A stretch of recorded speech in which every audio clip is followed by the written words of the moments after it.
we deliberately kept it casual. We really just wanted to get together, eat some good food, and celebrate the holidays with you all. And I'm so glad all of you made it here. Um, so we're really excited to have you here and so grateful for this opportunity to serve you in this meaningful way. We want to, with the Total Care program, really help build a community of support and exchange, information exchange and education exchange, all of that to live better with Parkinson's disease. So the Total Care program for Parkinson's disease, for those of you who don't know about it, it is a program that's offered by the O'Donovan Institute, and we work with the neurology clinic to support our patients and our families to live better with Parkinson's disease. You may check out our webpage if you haven't done so already. It's utswmed.org/total care, but we also have some flyers that you can take so you know exactly the webpage that I'm talking about. We made a lot of great changes to the webpage, and we have a lot of our local resources on there. So all of that will be super helpful for you all to look at as well. And when you're on the webpage, you'll also see all of the programming that we've been doing this year. A lot of our educational events, virtual, that we call them deep dives, or our in-person sessions are really, geared towards sharing what's already out there in the community, on the internet and everywhere, but, there's a lot. So we really want to be able to, here at Southwestern, look at these resources and offer you the right kind. And what's going to be most helpful. That's been our focus. So do register for our events. You can attend them virtually. You can, of course, attend our in-person events. So I really encourage you to look at all of that going forward. Before we begin this particular conversation, I would like to thank our donors for the Total Care program that have, their financial support has made this program possible over the past year and will continue to do so.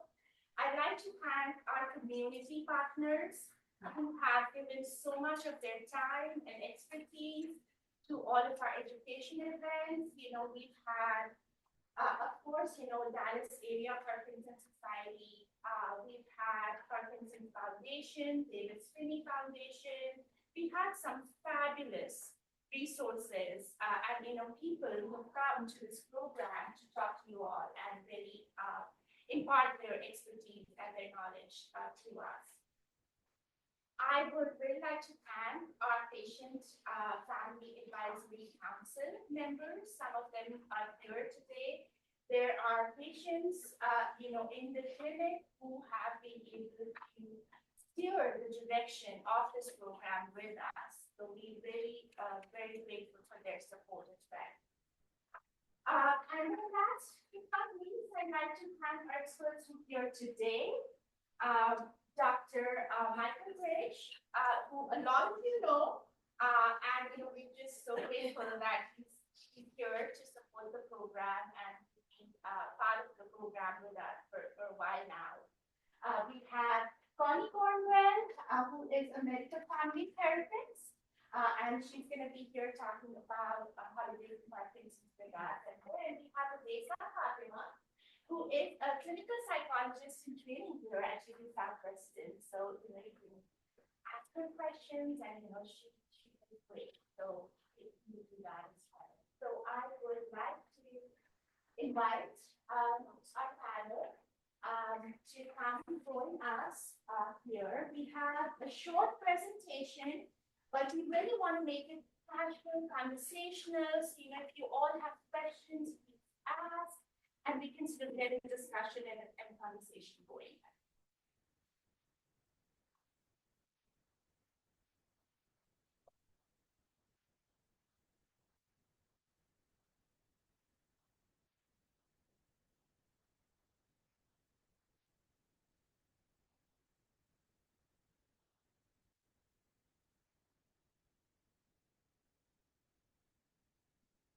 that this is really good cake. I plan to come back and finish.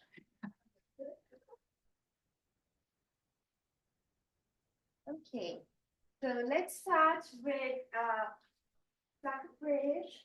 Before that, I did want to do some housekeeping. Actually, I'm sorry. To my left is bathroom, so you know if you get out, you would know where the bathrooms are. Also, this event is being recorded. You know, we're not recording all of you. This part is being recorded, so this is a public event. You know, we always say that for all of you who attend our programs, that this is a public event. It is recorded, and all of these recordings go up on our webpage. So, you know, if you want to like listen in, want the information later, that's available on our webpage. Having said that, Dr. Mike French. Yeah, thanks. Well, hey, everybody. I think this is on. Yes, it is. I think so. Glad you're here. I'm glad to be here. My name is Mike Brach. I'm a physical therapist, and I've spent most of my waking moments for the last 8 years trying to figure out how to help people with Parkinson's disease to move better and feel better. And I'll probably share some things that you already know, but that's even helpful, I hope. And one thing you already know, I'll start a phrase, and maybe you'll finish it with me.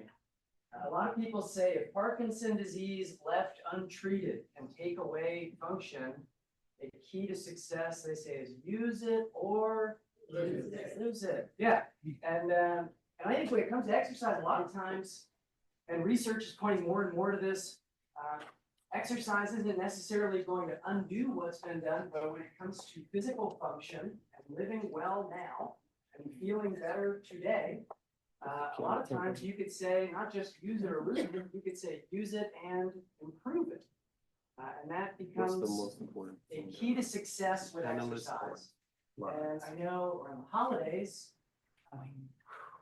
with or without Parkinson's disease, it's hard for people to stay active or get active if you haven't been active before, because there's so many competing priorities. Everybody's got these different family functions to go to. And then with Parkinson's disease comes the challenge too of trying to navigate timing of medication with events and activities and when can I eat.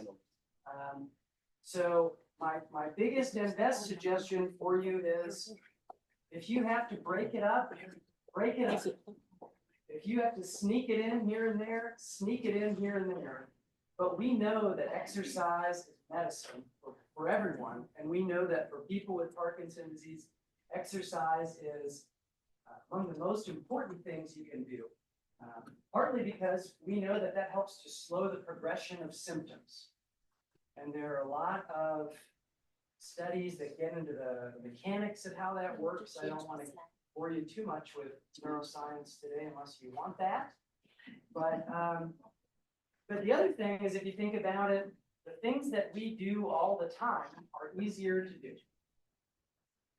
And so if you're trying to think about how can I get some activity, how can I get some physical exercise consistently and safely, then it's already part of your routine. So when we think about the holidays and how can you get the most out of your exercise, well, just like anything, you can prioritize, right? We're kind of a product of our habits and our priorities. Or as a hero of mine, the late, great Jack LaLanne, the godfather of fitness, a man who celebrated his 70th birthday by swimming across the San Francisco Bay, towing 100 rowboats tied to him in handcuffs because he did it at 60 without.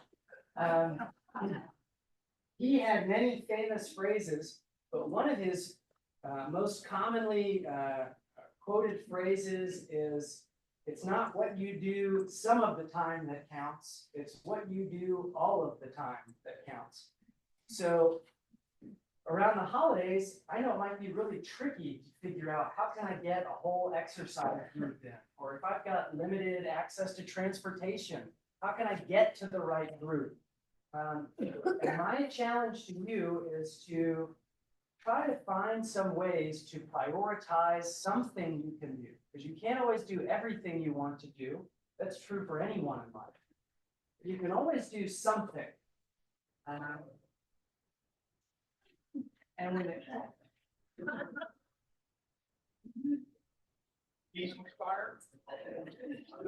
and when it comes to exercise, good news.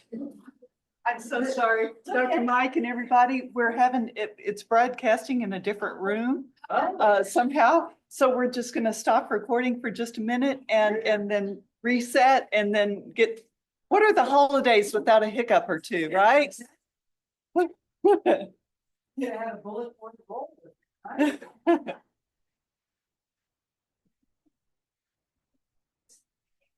Yeah, that's okay. Yeah, but should we just keep continuing the conversation? It's okay, I guess.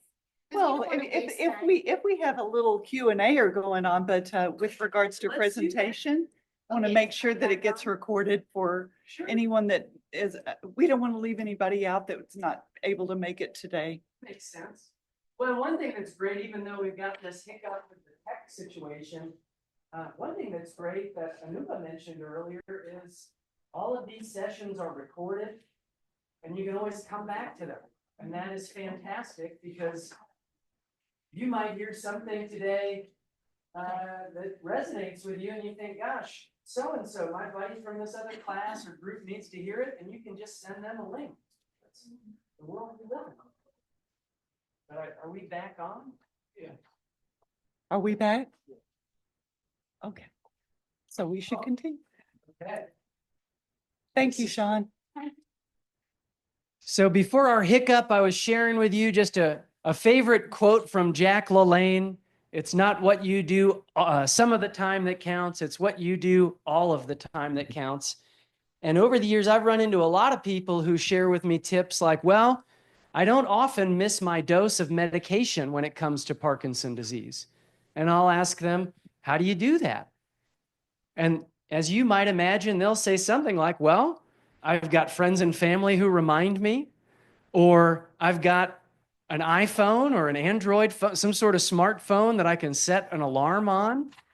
And I would encourage you, if you can't have the perfect world that you might want with holiday priorities, and you can't get to something like a DAPS, a Dallas Area Parkinson Society exercise group, or you can't head over to Rock Steady Boxing with my buddy Jim back there, Ron, maybe you could set a timer and set an alarm on your phone, just like you would with taking your meds, because we know exercise is medicine.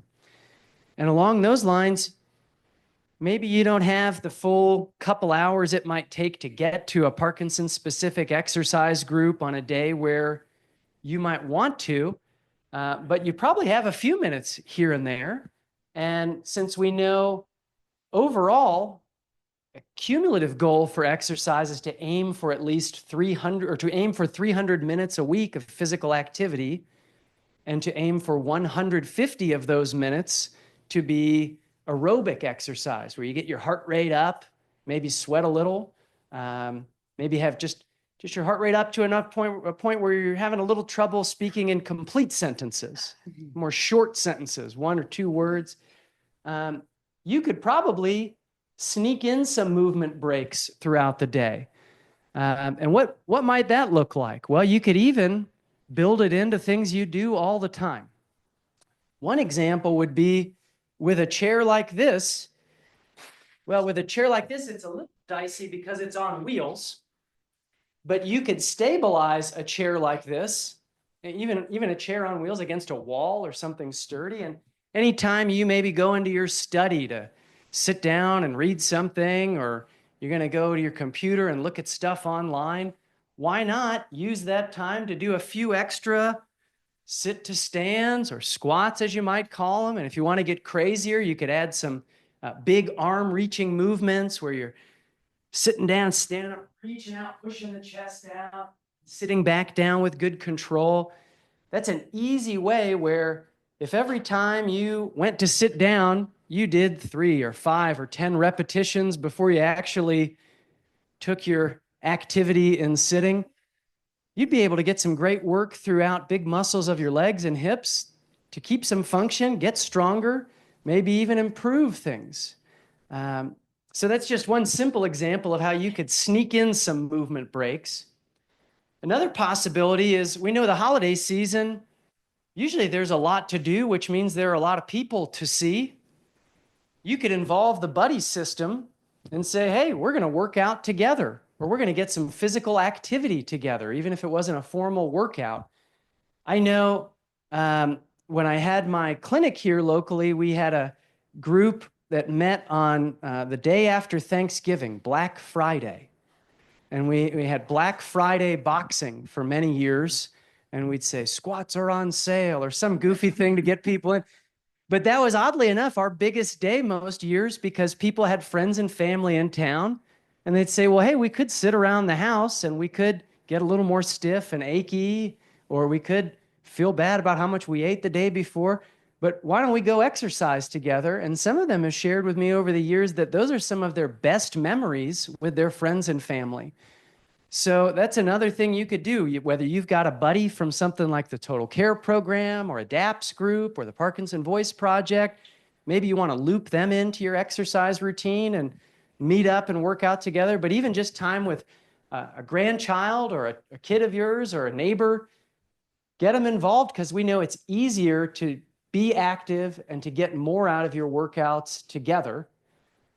I'll brag for a moment here about my good friend Yolanda, who's with us.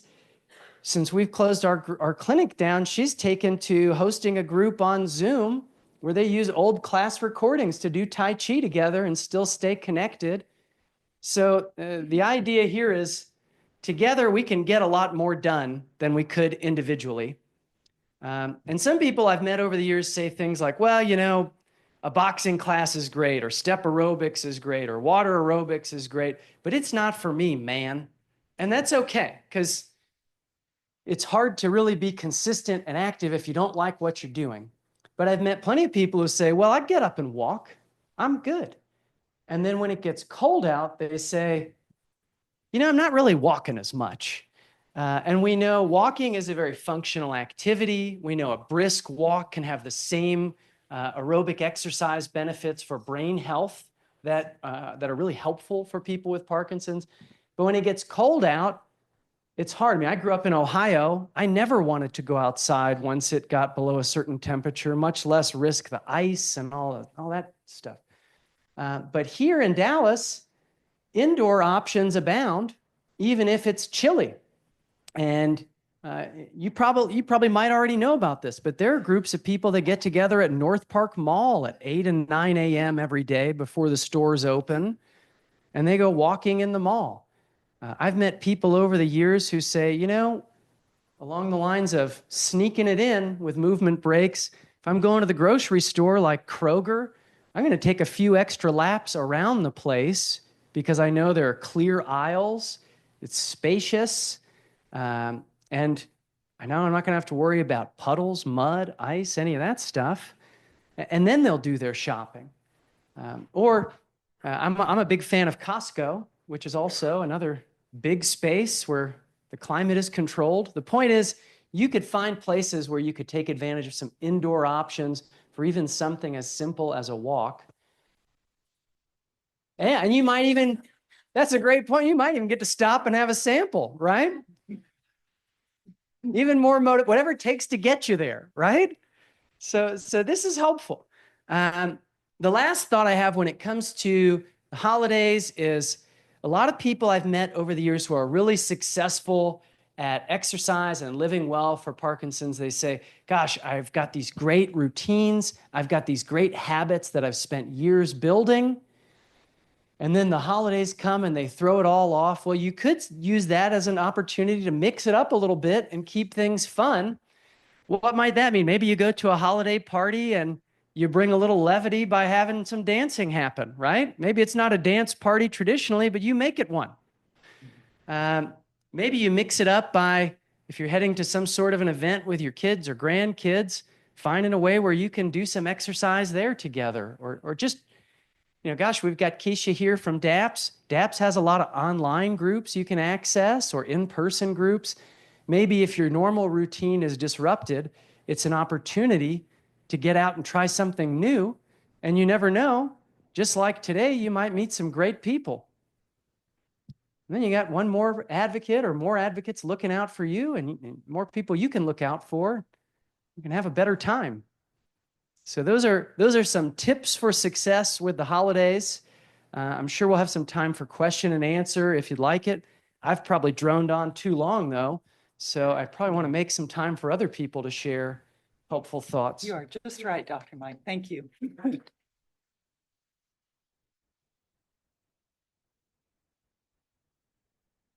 the Q&As after all of our speakers finish. So next we have Connie Cornwell here. Okay. Can you hear me okay? Oh, that's- Actually, my voice is so loud, I don't really need a mic, you know? So if I talk too loud, just wave your hand. Okay, so guess what? It's the holidays. And how many of you are going to be spending time with family? Yeah. So several thoughts I have about the holidays and thinking in terms of families is that it's kind of good not to look for perfection. Let go of that. I remember a friend telling me she was one of those perfectionistic people, and holidays, the setting had to be correct, the decorations had to be perfect, the food had to be perfect. Matter of fact, one year she wasn't quite up to her perfection. The response she got from her kids was, "This was the best Christmas yet." And it dawned on her that her perfectionism had actually bugged her family and her kids a lot. You know? And so when she pulled back from that, everybody enjoyed themselves so much more, and she did too. So, you know, yeah, look at that. You may not be a perfectionist, but if you are, you may want to let it go, because guess what? Good enough is good enough. You know, it doesn't have to be perfect.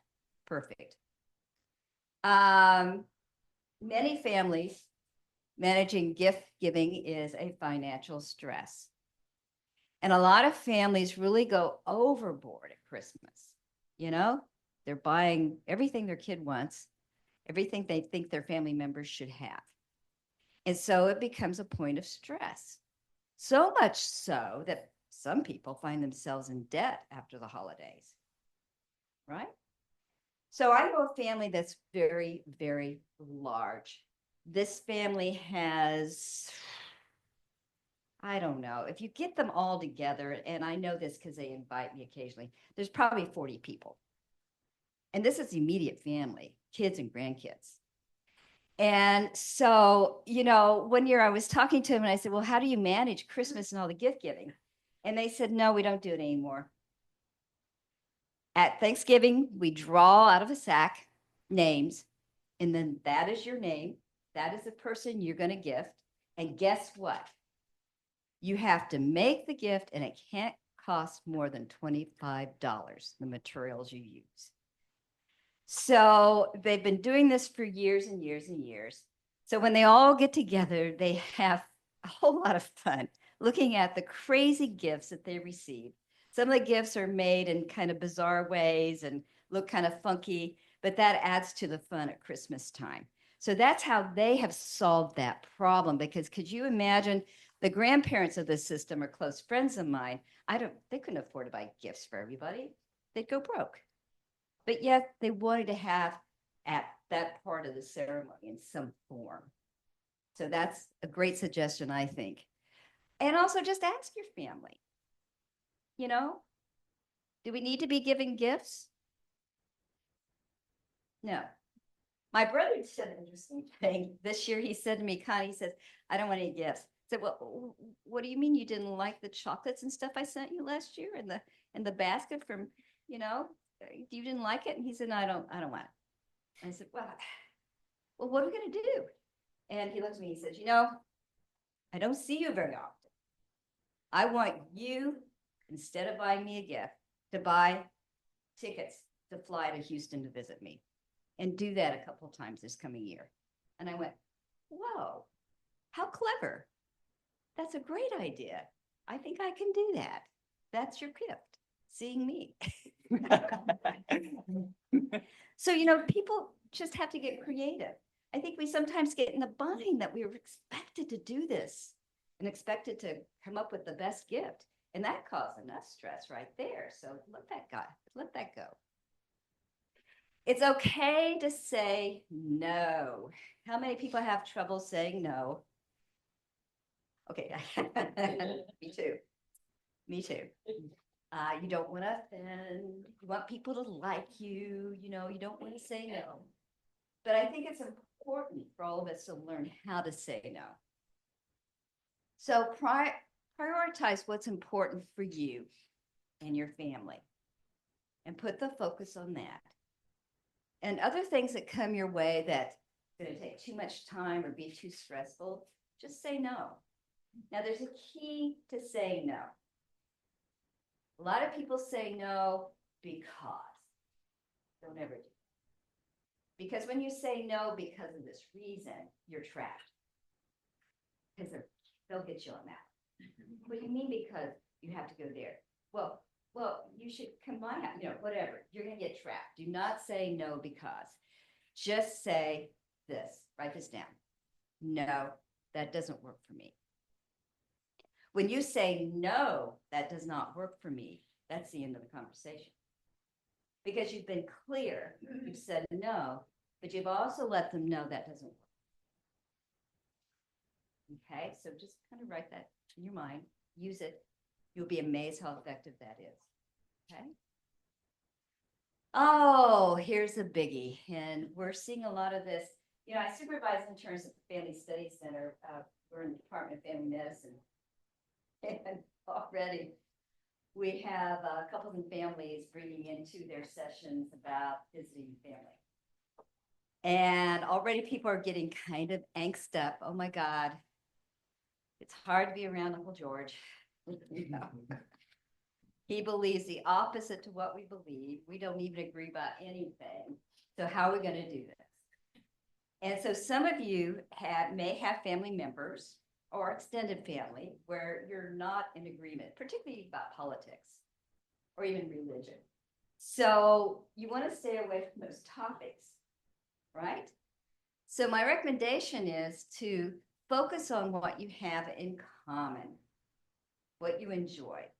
Focus on the fact that you are family, these are relatives, and basically, even though you don't like them, you love them. Okay? So kind of make that the focus. Now, we have some families that have said, we've already put word out. What are the taboo topics we will not talk about during the holidays and at the family gathering?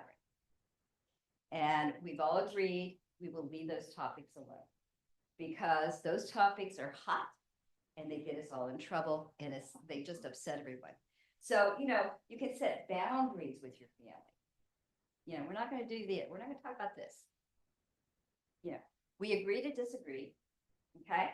So there's no reason to be talking about that anymore. Now, if you're at a family gathering and it just goes sideways, then somebody needs to say time out. Let's have a moment of silence. Or go take a walk. Or leave the room. And you can do that. Hey, time out. This is the holidays. We don't want it to end up like this. This is too stressful for me. Let's stop. Because you never know, things can heat up. The other big thing that happens during the holidays is grief and loss. And it's just automatically built there. People may not even be conscious that they're grieving a loss of a family member or a friend, but it's there. We kind of carry it with us even though we're unconscious about it.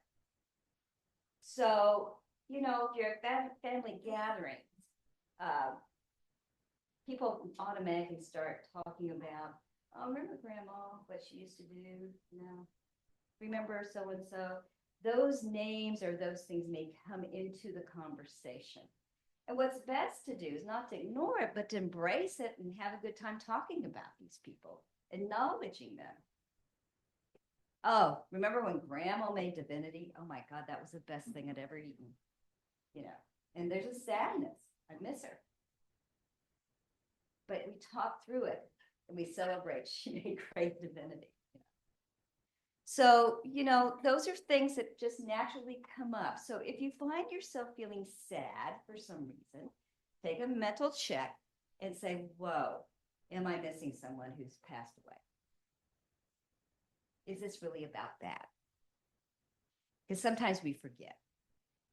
But by remembering and even talking about it, it can be a release and a relief. Okay, well, that's kind of my song and dance here. I tried to keep it focused mainly on family and family dynamics. And later, if you have questions, I'll be able to answer those questions. And I'm going to let you take over because you're focusing more on how people take care of themselves. Thank you. Well, hello, everybody. I am Hudasa Fatima. I'm a fourth-year PhD candidate at the UT Southwestern Medical School's clinical psychology program here. And I greatly appreciate everything that you've shared because I feel like it's a wonderful segue into some of the tips that I have to share. Yeah, 8 times. Okay, so are you guys all able to hear me? I want to make sure that well, I also consider myself loud, so I don't really think I need the mic, but I'm here to entertain. Okay, so well, the first thing that we're going to talk about, is managing stress effectively. And one of the things to do that is kind of practicing some self-reflection as you're, going through the holidays, taking some time to really identify maybe, come up with a list of things that can be stressful for you, things that can trigger you if you're not already aware of that. So, taking some time to process might help in coming up with that list of triggers for you. And these can be, situations that cause stress, people that can cause stress, being around certain people that can be triggering, really taking some time to, reflect on what is it about that person or what is it about that situation that is triggering for you. Sometimes really crowded gatherings can be overstimulating. Loud gatherings, as family members convene, they can be really loud. I know my family is super loud. So certain environments can be very, stimulating, and can be very overwhelming at times. So just taking some time out to process and reflect on what that is can really go a long way in helping you be more aware during the holidays of what's really causing you stress or what's adding to stress in your routine life. And then in the face of that, what you can do is practice relaxation strategies. That can be really helpful, especially when you're finding yourself to be very overwhelmed or overstimulated. It's very, very helpful at those times to go into a secluded space or an empty room and just taking some deep breaths and really trying to, focus on your breathing at that time, focusing on the flow of breath in and out. And that can kind of help you regulate your emotions a little bit more in the moment and kick in those logical ways of thinking. Our emotions take the priority in moments where we're overstimulated and overwhelmed. And they kind of shut down our frontal area of the brain, which is more logically oriented. So when we practice relaxation, when we practice breathing, it tends to calm that emotional side of the brain and activate the more logical thinking aspects of the brain. So deep breathing, mindfulness, meditation, practicing, taking some time out to practice some yoga, Tai Chi can also help with the physical side of things, but can also instill that relaxing, breathing component of things to really calm and center yourself into the present moment. And so, for that, you can do a simple 3-minute breathing exercise, and many different types of meditations. You know, one is focusing on a keyword like calm while you're relaxing, or simply, you know, there are guided meditation exercises on YouTube, on the internet. There are so many that you can play. There are ones with music, there are ones without music, silence, there are ones that are actually prompting you to think of something specific. There's so many different types, and you can find and pick one that works well for you. And they can be as short as 3 minutes to, you know, really get you centered and relaxed. Doesn't have to be something too extensive. Okay. We'll also, you know, simulate a little bit of the breathing exercises towards the end. We're going to do like a short breathing exercise just to kind of get you guys into a little bit of give you guys a little bit of an insight as to how that might be and what that would look like for you. Okay. The next thing is, and that's a really good cognitive strategy that we give to people, right? If you are someone who is a worrier and who's constantly worrying about different things in your life, different aspects of your life, right? Can be very generalized in nature, not really related to one specific thing. You're just always worrying about different things, finances, people, day-to-day life, all the chores, routine, everything that you have to do. So we call it, you know, creating a time and a place for your worrying. So what you do is you create a worry diary, and you write down all your specific things that you need to worry about in that time. And then you set it aside. People can put it, you know, on their study table, on their side table, beside their bed. And then you allocate a time, and that's your time to worry about it. And then you're not going to worry about it throughout the rest of your day. And that's basically you're telling yourself, okay, I'm only going to worry about this at a certain hour, and then I'm not going to worry about it. So you're giving your worrier self opportunity to worry, but then the rest of the times you are really taking that higher order control and practice over your own mind and practicing the art of when you're going to worry versus when you're going to practice some more logical thinking. And so those two tips together actually go really well. Doing some relaxation and then writing down your list of worries and then allocating your time to worry about those. And as you write stuff down, actually, a lot of the times you're going to reflect. You're going to be able to see what your patterns of worrying are, what domains they fall under. Is it all financial stuff? Is it all people related? Is it related to something big, career, or something else? You know, something important that you're doing in your life that really means a lot to you? Is it a lot of worrying related to that? You're going to be able to track a lot of patterns that way as well, and be able to talk about it. If you do seek a medium where you get psychotherapy, be able to bring those things up, or bring those things up among people who are very close to you, who you rely on for emotional support. The other thing that works really well for people is distracting. And I can, you know, share a list of other important things that people can do to distract themselves. Other things that can actually bring in a source of distraction, and not just, you know, because there's a very fine line between distraction and avoidance, right?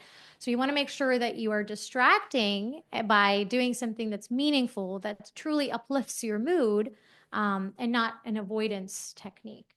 So I can share a list of that, and then you can come back to it when when you've participated in those distracting activities. You can redirect and bring yourself back to, attack your problem or attack your worries with more logical side of things. So yeah, the other thing is using positive coping strategies. So where you are focusing on moments that bring joy to you, focusing on things that are positive in your life. And we call it a little bit of reframing, you know, when you're focused too heavily on something negative, thinking of it in a way that's more helpful for you. Can go a long way. Surrounding yourself with people, and that can also be included in the distraction strategy as well. Surrounding yourself with people that elevate your mood, surrounding yourself with activities or doing activities that elevate your mood. Other thing is cultivating gratitude, and that goes really, really well with actually relaxation. That's one of the relaxation techniques too. Like once you've had a chance to work on your breathing, thinking about things that you're grateful for. it can be as minute or as minor as, having, having the opportunity to take a breath every moment, right? From as small scale that we don't usually, it's a big thing, but we don't pay as much attention to it because we can be so focused on our worries. So focusing on those detailed aspects of your life and then moving on to bigger and bigger things that you're grateful for.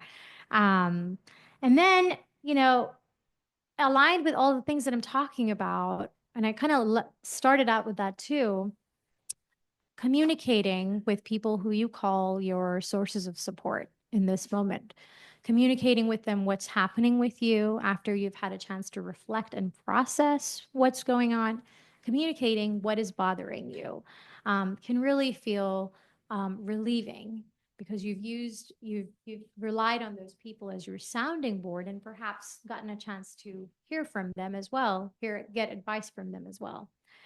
And if you're noticing that you are particularly feeling very, very down and disturbed or very anxious, where it is difficult for you to do your normal routine activities, or it is difficult for you to carry on through the itineraries that you have for your holiday schedules or holiday plans that you have, and you're almost becoming like dysfunctional and you just can't get yourself out of bed, or the worrying is overpowering for you, then I really recommend trying to find a resource. And we can share those with you as well, trying to find platforms where you can get psychotherapy and really kind of use a space where you can talk about everything that's going on with you, process everything that's going on with you, and develop appropriate coping strategies, some of which we have shared, but others that you may not be even aware of that are so important for you at this time. And then, yeah, as I mentioned, seeking help from a professional if needed. And I will share crisis resources as well, in case things get extremely difficult for you to navigate at this time. So you'll have all of that information. But yeah, I hope these tips were helpful. Thank you so much. And so as I said, you can of course write on my chart to your provider, right? And they can refer you to a psychotherapist or a counselor or the family study center where Connie is if you want to work as a family as well. So, as far as, emotional well-being goes, there are resources that exist within UT Southwestern and outside as well that you could access, if you have your doctor refer to these resources. So that's an option. Thank you so much. We're going to open it up for a Q&A, but I know, you all may also want to take a break, so please feel free to do that. We can be going in and out of the room, but I have a couple of questions, but I wanted to first see if there are specific questions you all have and want to just, start a conversation. If we can go there as well.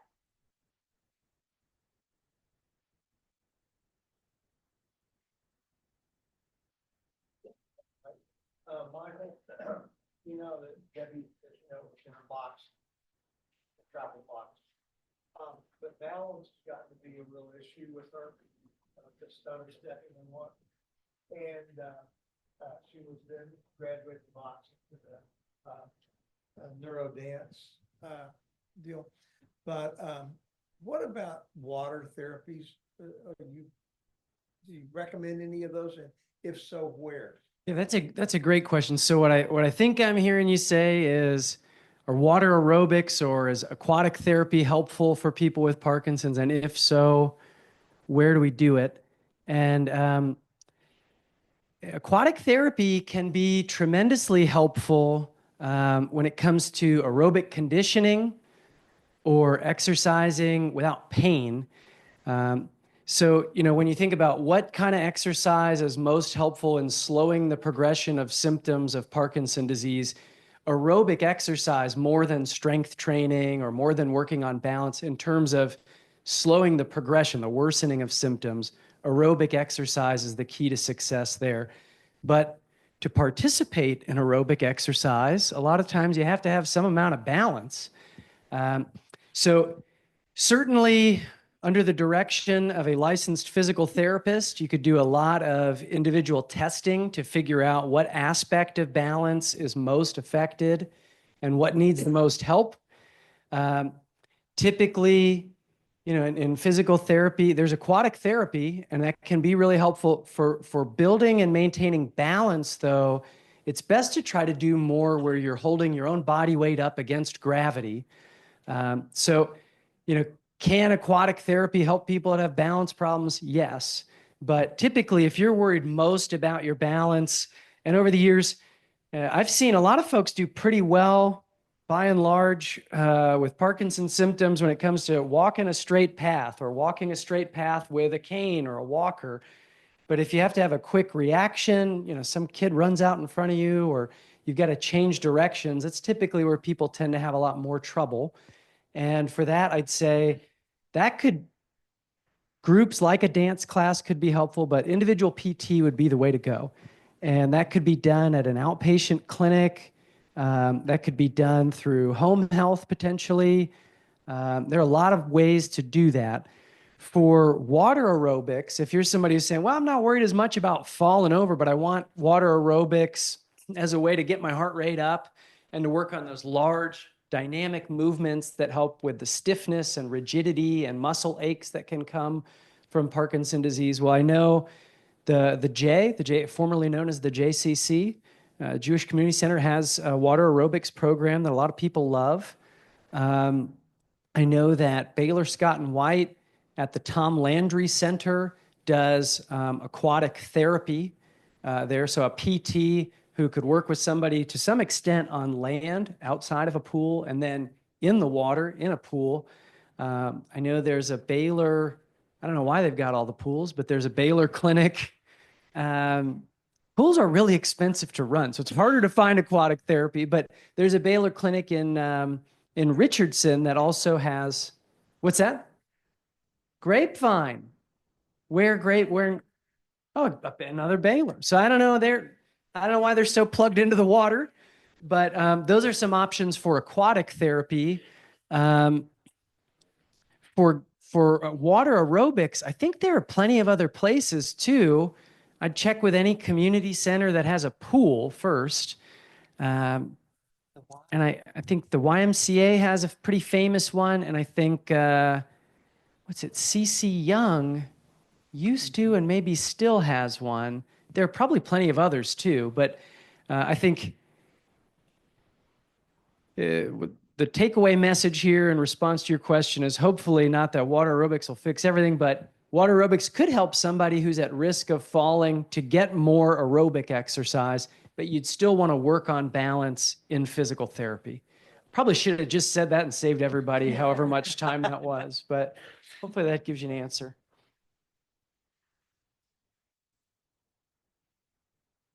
I also just want to say that, all of these resources, sometimes if you don't know where to go, where to find a resource, you can always write to OBI, Total Care Program at utsouthwestern.edu.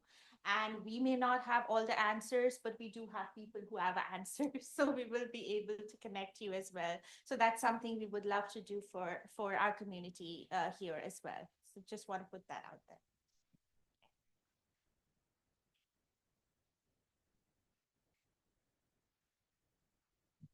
So we haven't mentioned cycling as a therapy for Parkinson's, but I understand that it's can be quite beneficial. And so maybe you could talk about that, but also any local programs that you're aware of, or even online programs. Yeah, that's another great one. Thanks for mentioning it. So cycling is so helpful and popular that there's even a group called Pedaling for Parkinson's, which has gained some fame nationally.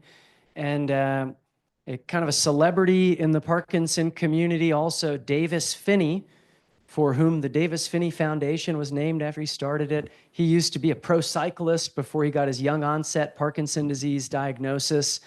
And he found cycling to be his main form of medicine until he got deep brain stimulation and started taking medication too.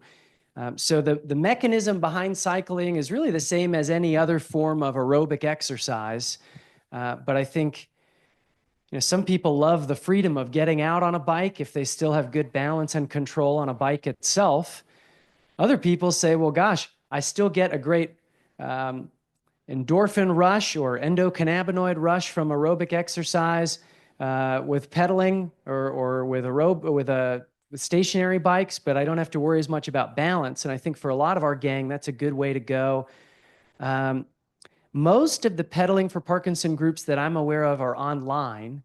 And I know that the Finney Foundation has done some good work with, and even a research study through Peloton, the online pedaling service or stationary bike cycling service, which it's yielded some pretty cool results. And I guess taking a step back, whether you're somebody who likes to do fast-paced walking or hiking or boxing or cycling or water aerobics, the real key to success is trying to hit the right threshold of intensity. And, there are target heart rates for that depending on your age and if you're taking medication that limits your max heart rate. But the simplest way to look at that I always like is if you just imagine a 0 to 10 intensity scale. 0 out of 10 intensity is like you just woke up from a nap. You're not really doing much of anything. 10 out of 10, we used to like to joke in our groups, 10 out of 10 intensities like you're running from the cops. Or maybe you're the cop running after somebody that robbed someone, maximum effort intensity. And the sweet spot at least in the research for doing well with Parkinson's when it comes to intensity is to try to hit somewhere between a 4 out of 10, so a lower end of low moderate intensity, to an 8 out of 10 intensity. So 4 out of 10 to 8 out of 10, where you feel like you're doing more than walking a dog that stops to sniff things all the time, but where you're not doing so much that you burn through whatever medication might be in your system too aggressively, or you put yourself in kind of an unsafe position. So 4 out of 10 to 8 out of 10, that's kind of the sweet spot. And you can kind of pause throughout your workout and ask yourself, how hard does it feel like I'm going? Hopefully that's helpful.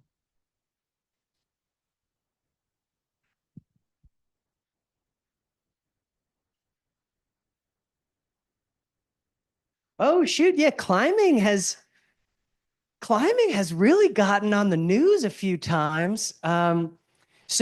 So there are some climbing gyms locally, and there's a group from the Adaptive Sports Coalition here at UT Southwestern that works with adaptive climbing, not for Parkinson's, but for a variety of folks. And to that, I would say, if you're going to do some climbing, hopefully you already have some healthy shoulders. You're not somebody that has a lot of aches and pains in your shoulders, because you will put strain on them. And then also, hopefully you're doing the kind of climbing that has a harness and a rope, because there is another popular form of climbing called bouldering, where you're scaling walls that aren't terribly high, but it seems like that's where people get hurt more, is bouldering. You land funny, just doesn't go as well. But climbing can be another way. Typically, I feel like that's more popular with folks who just already were into it. But it's a way to mix things up for sure, as long as you don't have those aches and pains in your shoulder. Yeah. Yeah. But hopefully one thing you're seeing too, like you see in a lot of total care programming, is really sky's the limit in terms of what form of exercise. But the bigger deal is doing it often and doing it safely. And that also plays a role, I think, in so many of these great things we heard about: stress, depression, anxiety, things that also can come with Parkinson's disease. So I've always told people over the years, if you're working out and you're still having a lot of trouble, that's okay. Get a professional involved, because some of these brain changes that come with Parkinson's lead to depression and anxiety, and it's nobody's fault, but they're people you can talk to and resources you can use to work on that beyond just hitting a punching bag. Although that doesn't hurt when you're really stressed. Anyway. A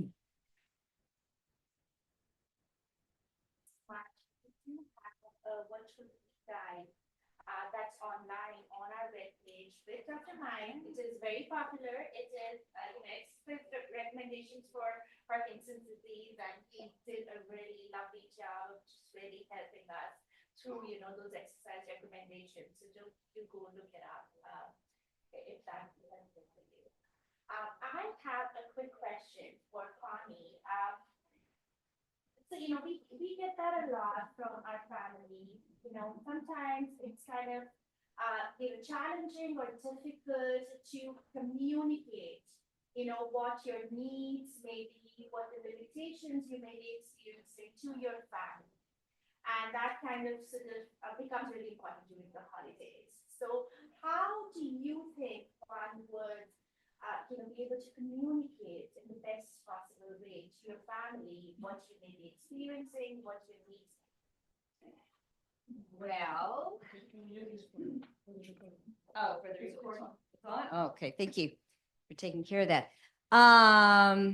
That's a great question. I'm going to ask, how have some of you done that? Communicated your needs to your family? Or here's the other part of that question. Who can you communicate your needs to that will listen, respect it, and follow through? That's the key, isn't it? Who in your family can you reach out to and say, these are the things I'm needing from you, from the visit, from being here?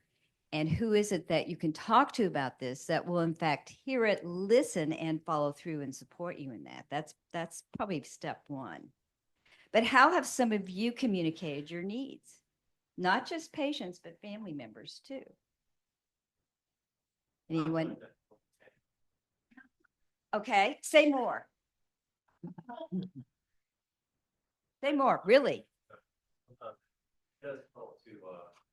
It does help to be a little passionate, and people start to listen sometimes. Yeah, because if you're too passive and you're speaking from a low voice and you're saying, I kind of need, they're not going to pay attention. So I think you're right about that. And the degree that you throw a tantrum probably depends on the volume in the room, right? That's right. Yeah. That's right. Because you have family members that are very loud and some are soft spoken. And so you may have to really stand up and say, hey, I need this now. That's right. Great. I think that's a great idea. Yeah. And let me come over there so you can talk because they're recording through the mics. If that's okay. So we have family members who are quite interested in what's going on with Ken, my husband. I'm Tamara. And Ken has Parkinson's disease. And as we know, part of the disease can affect the cognitive process and slow one down. And it's not that we don't, it's not me, but my husband, it's not that the patient doesn't have the thought, but getting it out is sometimes difficult. And to compromise it, again, the voice is kind of holding back and disappearing. And we have to, as a patient, work at that. The problem that I had as a caretaker and partner is that I would speak for my husband. And my husband would look at me when he was having difficulty pulling it. And it's like in any marriage, you say one thing, you get halfway through the sentence, the husband or the other partner finishes the sentence, right? We become almost one. We kind of live together a long time. Well, with Parkinson's disease and caretaker relationship to the patient, that's a problem. We need to let the patient, my error, I've learned, and I'm still working on it, to let the patient, the Parkinson's person, speak for themselves. They are here with us in this world.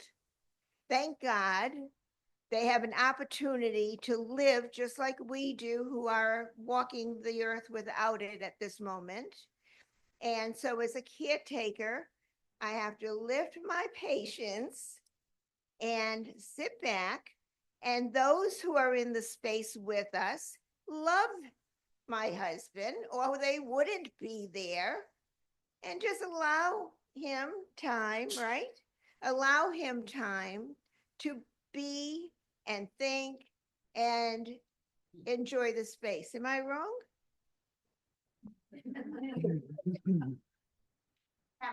Tamara, thank you. That's exactly the perfect thing because we don't want to diminish the patient. We want them to be seen as capable, even though they may have to talk slower or they may have to look for a word.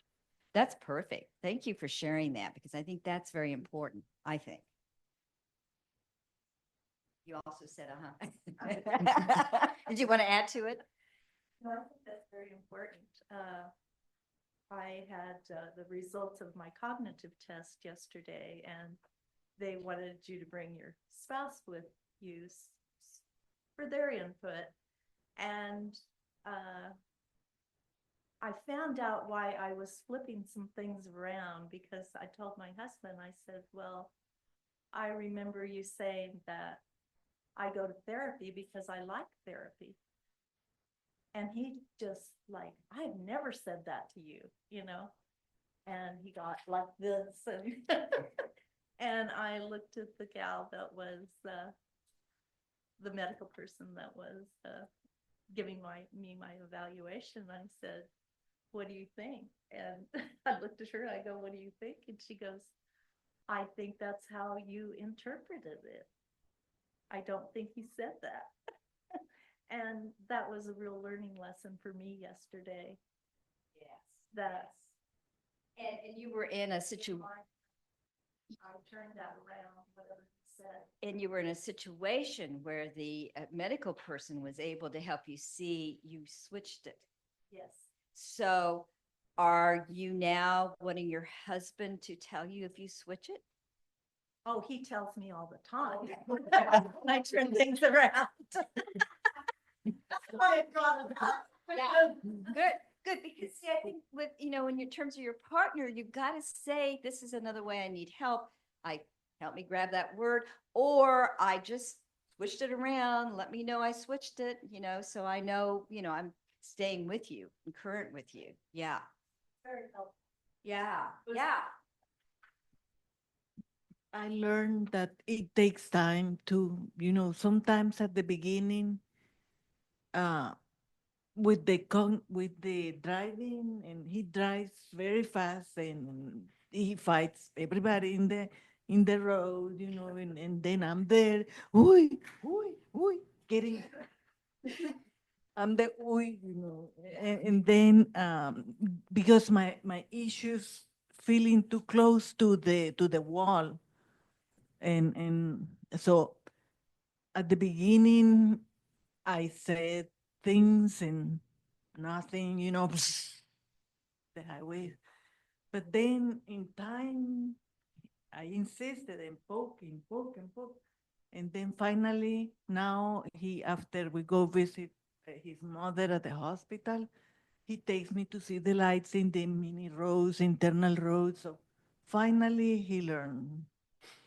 So patience is part of the key. And you're saying a lot of things. One, as a patient, you're having to educate people around you. And you have to be willing to do that. Put aside any shame or embarrassment you may have and just say, no, I need to let him know what I'm needing because, him driving like that would have made me crazy. So that makes sense to be able to turn to the people close to you and let them know. Yeah. I think you might not realize how much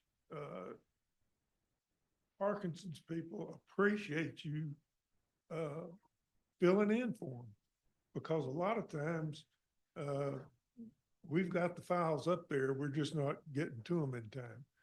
And I know I've got a friend that's a Lewy body friend, and he and I finish each other's sentences all the time, and it gets rid of the frustration of not being able to say what you really want to say. If somebody else clips something in, it clicks and you say, oh yeah, well, one of us will get it sooner or later. But don't feel bad about helping somebody say what they want to say. Well, are you getting your question answered? Oh, yeah. I mean, look, how I see this, Anuba, these are the experts. Oh, yeah. And we need to keep drawing on their expertise because they're teaching us and each other, you know. So thank you for all your answers and participating in answering her question.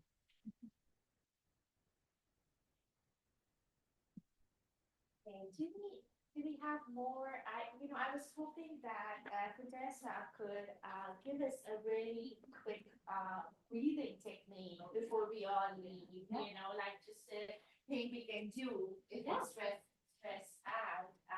But I wanted to end with that. If there are more questions or just comments, anything, I'd like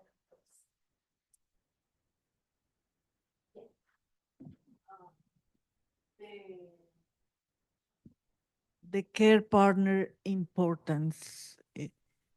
I was talking about my husband, who also my care partner, but I have my friends, in this case, Leslie Russell, the same last name, but she's my sister, not blood sister, but care partner sister.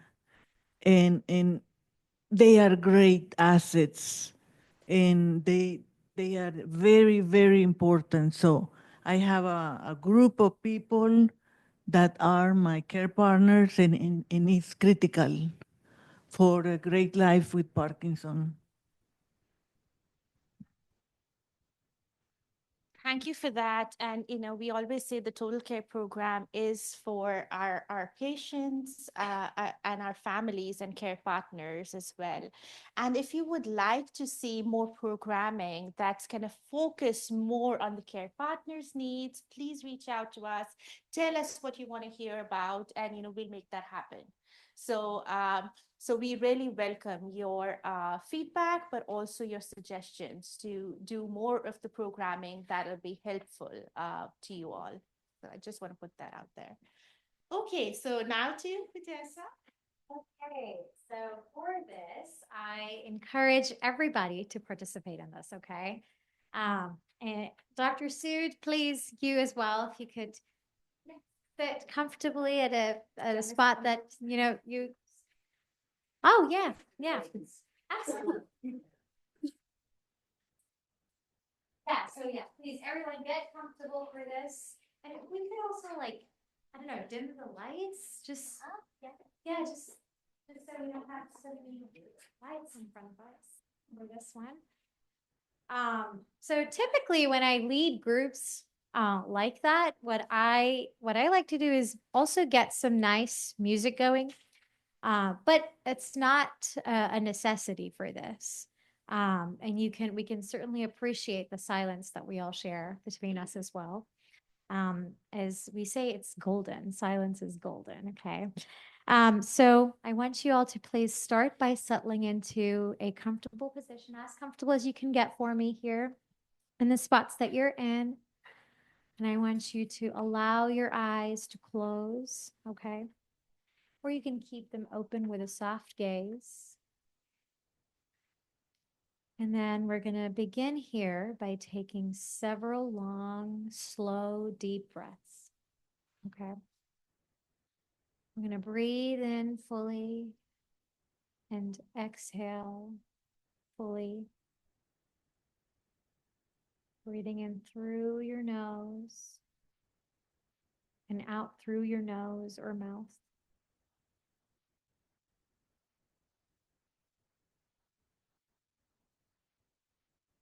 And then allowing your breath to find its own natural rhythm.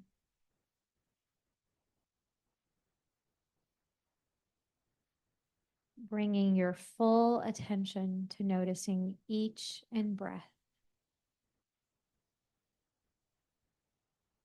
Each in-breath as it enters your nostrils, travels down your lungs, causes your belly to expand.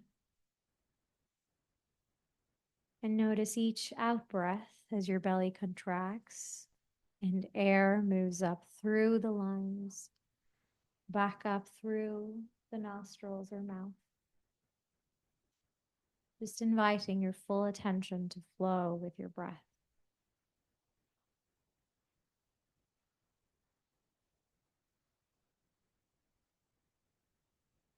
Notice how the inhale is different from the exhale. You may experience the air as cool as it enters your nose and warm as you exhale.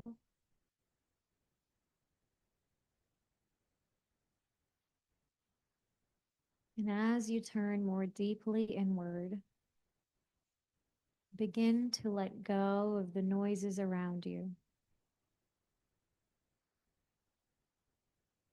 If you are distracted by sounds in the room, simply notice them and then bring your attention back to your breath.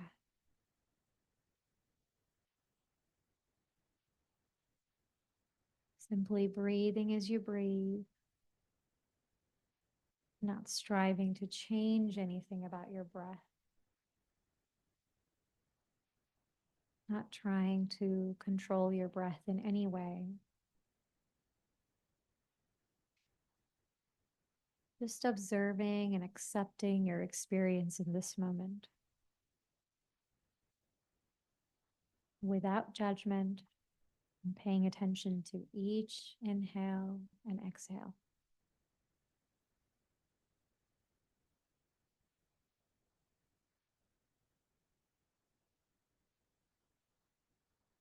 If your mind wanders to thoughts, plans, or problems, simply notice your mind wandering,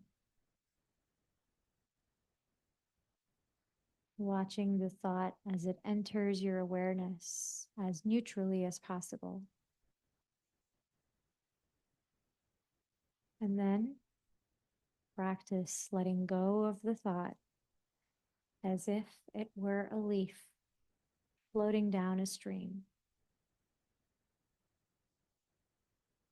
In your mind, placing each thought that arises on a leaf, and watch as it floats out of sight down the stream. And then bring your attention back to your breath.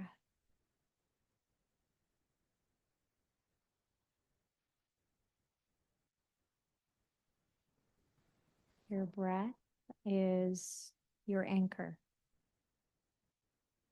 And you can return to your breath over and over again whenever you become distracted by thoughts.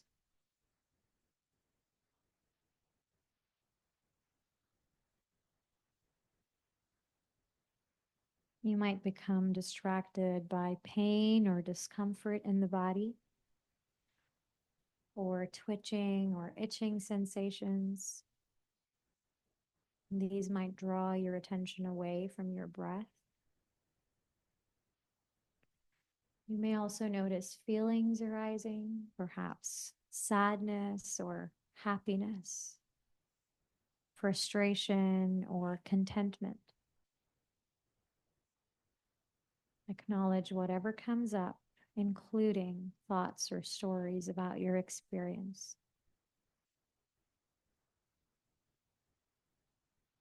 Simply noticing where your mind is going without judgment, without pushing it away or clinging to it or wishing things were different.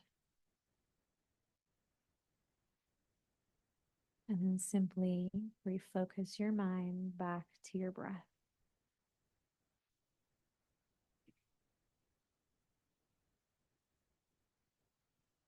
Breathing in, breathing out. Following air all the way in and all the way out.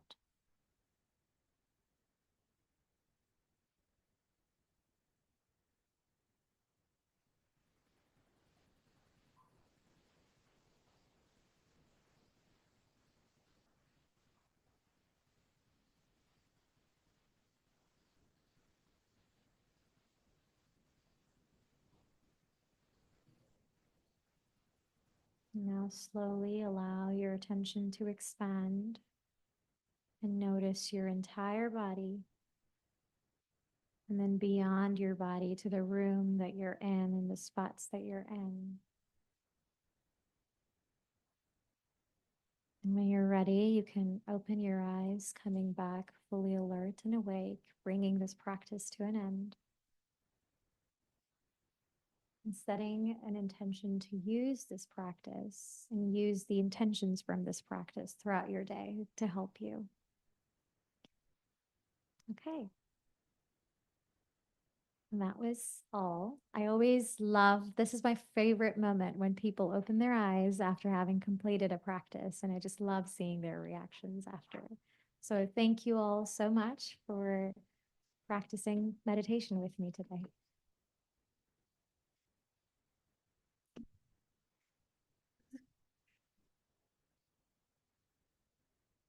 This was lovely. Thank you, Vanessa. And I hope you can all do some of it during the holidays and the Valentine's Day.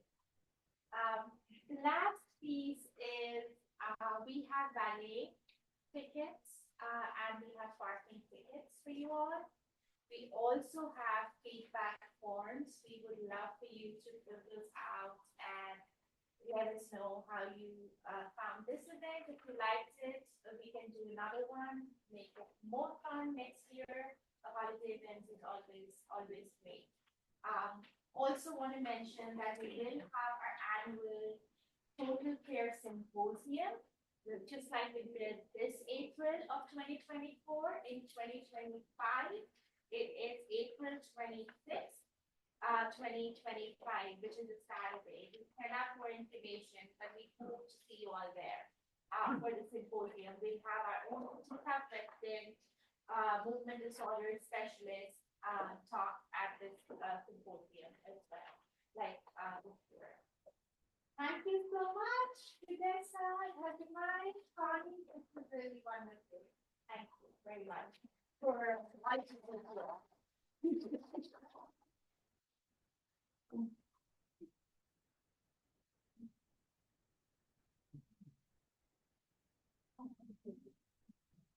then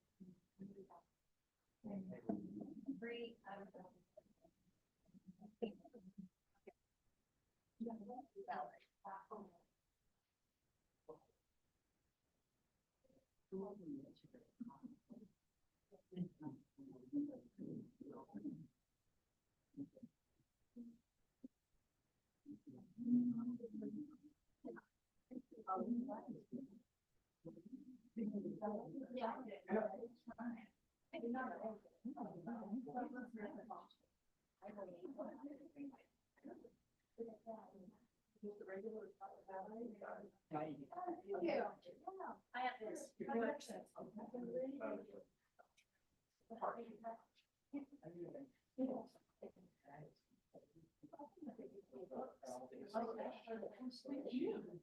Thank you for sharing. Yeah, I'm gonna try to be there and Okay. Like I said,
Sorry about it.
Yeah.